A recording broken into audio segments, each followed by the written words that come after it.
Hello students, today we are going to have MCQ or multiple choice questions of the novel The Return of the Native. It was written by Thomas Hardy, and Thomas Hardy, he had been a Victorian novelist. So all these are very important questions. Let us have a look one by one. The very first is Thomas Hardy was born in. He was born in 1841. Thomas Hardy's father was a master mason. Hardy was influenced by his father. Hardy went to London in which year? In 1860. Thomas Hardy won the prize and medal in 1863. Hardy was an architect before writing. Arthur Bloomfield was an architect. Emma Lavina Gifford was Hardy's wife. Okay, this was the name of his wife. Florence Emily Dugdale was his second wife. Emma Lavina Gifford and Florence Emily Dugdale, second wife. Hardy started his literary career in 1871. Who was the last of the great Victorians? It was Thomas Hardy. At his birth, Thomas Hardy was so weak that the doctors declared that the child was dead. When Hardy was 9, his father sent him to Mr. Last's academy. Hardy's marriage was held in London. Hardy's marriage was, okay, it is was. Hardy's marriage was held in London. Thomas Hardy died in January 1928. He wrote 17 novels. His novel describes the life of Wessex. Okay, Wessex, most important question. Hardy wrote his last novel in 1895. Then 19th one is the Victorian age was the period of all round progress. The Victorian era was a period of peace. This age, Victorian age, produced no great poet. Thomas Hardy was a pessimist. His last novel was Far from the Madding Crowd. Hardy is an expert in the art of characterization. God is not in heaven and all is wrong with the world is remarked by Thomas Hardy. Most important question. One thing is certain, I do love you is stated by Wilde. His Wessex is the special environment of his characters is stated by Priestley. Hardy's view of life is that human beings are mere puppets in the hand of the Almighty. Human beings. Hardy is concerned with man rather than individual man. Who says? David Cecil. To be your wife and life in Paris would be heaven to me. Who speaks? Eustacia. To be your wife and life in Paris. Happiness is an occasional episode. Most important question, and this question is also asked in competitive exams. Happiness is an occasional episode in a general drama of pain, and these words are spoken by Thomas Hardy. The festival of gunpowder plot was being celebrated on 5th of November. The Riddleman was enquiring the address of Mrs. Yo Bright. Yo Bright's niece was Thomasine. Klim was coming from Paris. Klim was the manager of Diamond's shop. Then 37th one is Eustacia was much influenced by Klim. Eustacia was much influenced by Klim. Eustacia hated Heath. The mummers were playing the drama St. George. The bonfires were lighted in Rainbow. That was Rainbarrow. Mrs. Yeobride's son was Clem. Eustacia participated in the play to see Clem. Clem came to Rainbarrow to meet whom? To meet Eustacia. Johnny Nonsuch was the son of Susan. Van followed and kept eye on Wildy. Next one is Christine lost all the money to Wildy. Thomasin came to her aunt to get money. Van gave all the money to Thomasin. Clem adopted furs cutting as his occupation. Eustacia went for picnic party to the house of a wife of cattle dealer. Van decided to help Thomasin. It was Wildy who came to Clem's house before Mrs. Yeobride. It was Wildy. Then 53.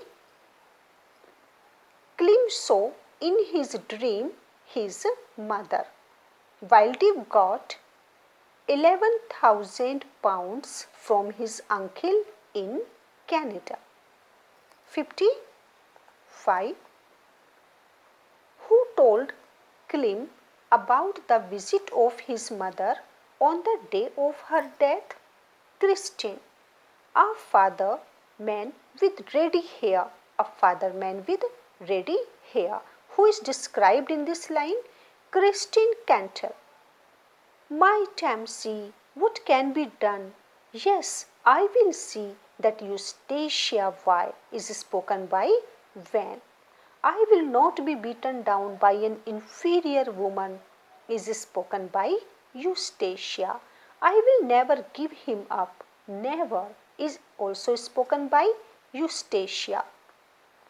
I should be glad to marry your niece is spoken by Van.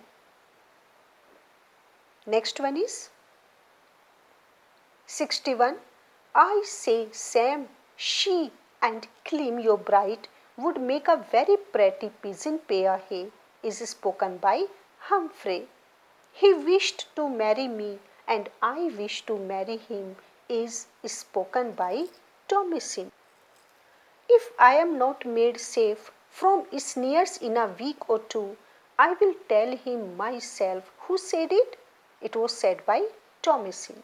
Yes, Mrs. Well, to cover and now I'll get home along is spoken by Charlie. Are you a woman or am I wrong? Is stated by Clem. I have punished you now is stated by Wildy. Fareway. Fareway, I think he had better mind his own business is stated by Fareway. I think he had better mind his own business. Tie a rope round him. It is dangerous is stated by Eustacia. He is tender hearted. Otherwise, I would matter little is spoken by Mrs. Yeobride. The un you had meant for me you gave away is spoken by Mrs. Yeobride. Then next one is don't mistake. Don't mistake me, Clem, though I should like Paris. It was said by Eustacia. Don't mistake me, Clem, though I should like Paris. That she was on business trip and did she receive any gift from Thomasin's husband? It was said by Mrs. Yeobride. Your words have no longer their old flavor. It was said by Clem. Two wasted lives, his and mine, by Eustacia. It was Clem and Eustacia. A beauty with a white face and a mouse as black as night. He will be soon here, no doubt. It was spoken by Van. Now, one word. Damn, this is your first visit here. Let it be your last. It was spoken by Eustacia. This is too much, Clem. How can he bear to do it? It is spoken by Mrs. Yo Bright. That is Clem. I must go to him. Yet dare I do it? No, come away. It was said by Eustacia. Oh, what shall I do? I shall go straight him. Damn, goodbye. By Eustacia. Too hideous. I made no advances and could not bring herself to forgive me. By Clem. I can't tell you how unhappy I am. By Eustacia. Actually, all these statements are very important, and they are always asked in the competitive exams also. That she is scared, but she wanted to tell him. By Eustacia. She who was there no longer would come out to welcome. By Clem. You are no blessing, my husband. By Eustacia. Tell me, tell me, tell me, do you hear? By Eustacia. What a well finished and full blown adept in a certain trade my lady is. By Clem. Then 87th. I did not light it. It is lit without my knowledge. By Eustacia. We are each married to another person and assistants. Again by Eustacia, because Eustacia is the heroine of this novel, and she is a very important character like Clem. Return then and you shall be warmly welcomed. Clem. Oh, that cruelty of putting me into this ill-conceived world. By Eustacia. Who made the effigy of Eustacia? Susan. There are something that cannot be told to Thomasin, that he was born for a higher destiny than this. It is spoken by people for Wildip. Okay, it was for Wildip. She is the vacant woman whom I have killed this year. By Clem. 95th one is I am going to turn a preacher. Is spoken by Clem in the end of the novel. Thomasin remarried with Van. Van started his ancestral business of dairy. The glove belonged to Thomasin. Thomasin's baby was called by the name of Rachel. Thomasin's baby was called by the name of, it is Rachel. Van became a preacher. So all these 100 questions were related to the Return of the Native, written by Thomas Hardy.